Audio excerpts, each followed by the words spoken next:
The next guy I'm going to bring to the stage is Jim's lawyer.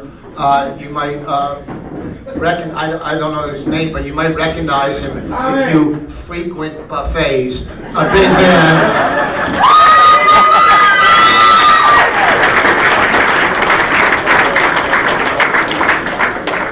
Tom what? Tom General. I'm sorry, Tom. I got a lot on my mind.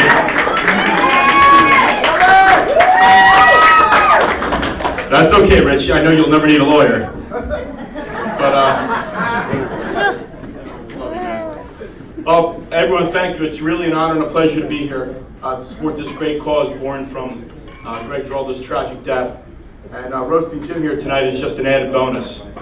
I can finally get back to you, Jim, for all the years that you abused me off stage, sent dates crying into the bathroom, and all the other horrible things you've done to me, and I thank you for those. I am not a professional comedian, sort of like Eric McMahon, and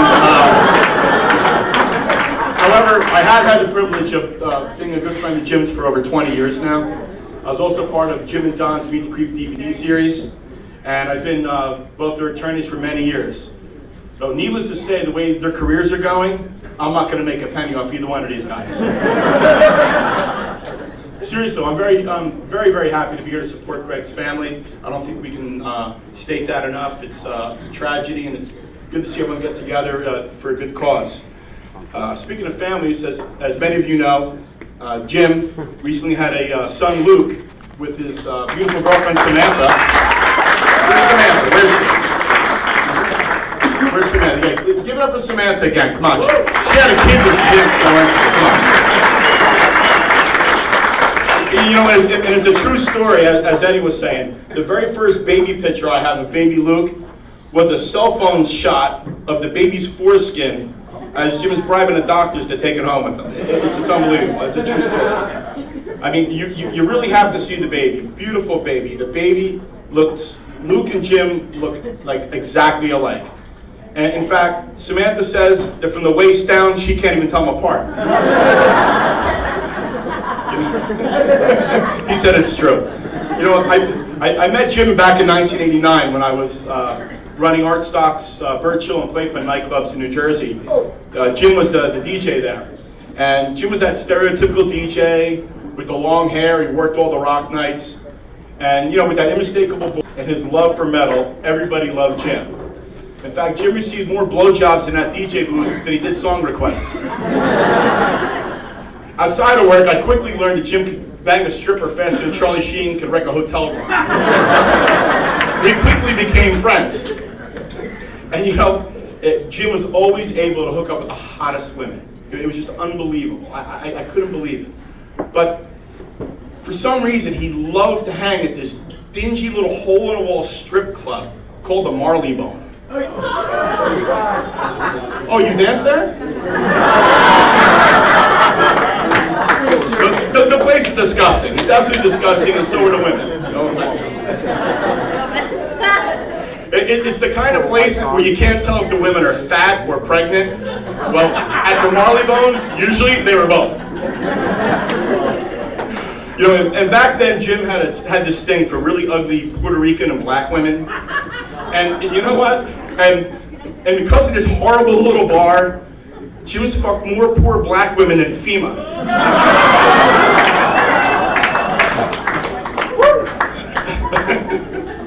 You know, aside from Jim's love of strip clubs, I also learned when I first met him that he was an aspiring comic, and he was known as Jammin' Jim, the rock and roll comic. And this is when I met Jim, this is what he looked like, except like not good looking.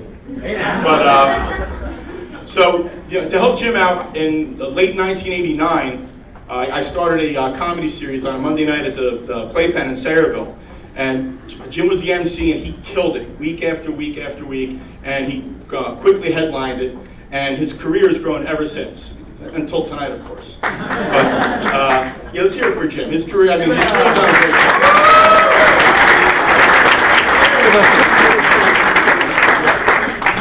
And you know, it's sort of like what I've always done, man. I love Jim, and I've always tried to help him.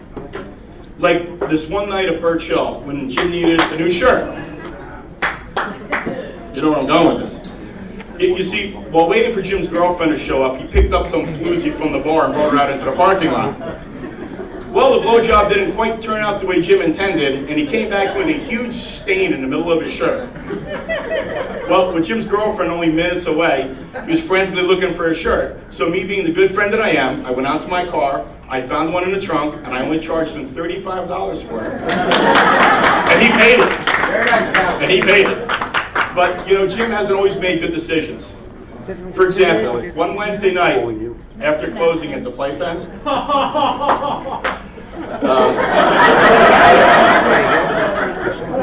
Jim, myself, and a bunch of other guys were hanging out, and we just drank all night. And don't ask me why, but around 6 or 7 a.m. in the morning, someone bet me that I wouldn't take a dump in the middle of the dance floor.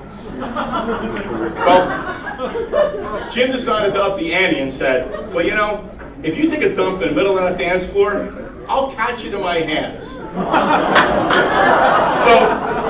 of course, I further up the ante and I said, you know what, Jim? If you'll catch it in your hands, I'll do one better.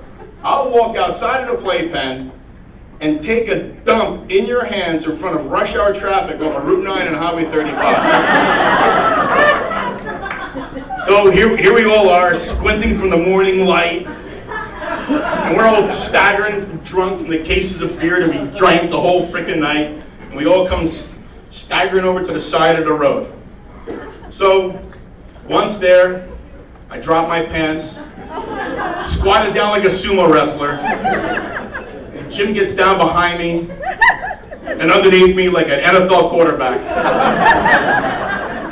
So now once Jim's in position, I let it fly. Unfortunately, however, the cheesesteak and quesadilla I consumed earlier that night wasn't kind to the consistency of my gift.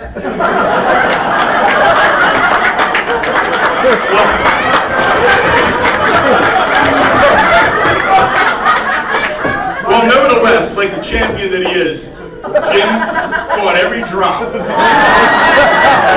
And not to be outdone, Jim grabbed the whole thing and threw it into the traffic, hitting some poor woman's car right in the middle of the windshield while she's on her way to work. Nice shot, Jim. I'm proud to be part of this fundraiser. I'm proud to be Jim Florentine's friend. I'm proud of all these guys on stage. We enjoyed the career so far. And I'm proud of all these guys that do in the future. Thank you very much.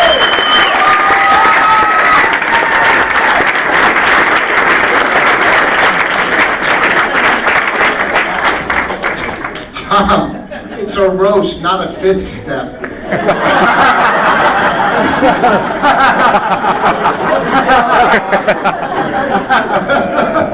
Tom, here's a lawyer joke. What's the difference between a lawyer and a prostitute? A prostitute will stop fucking you when you're dead.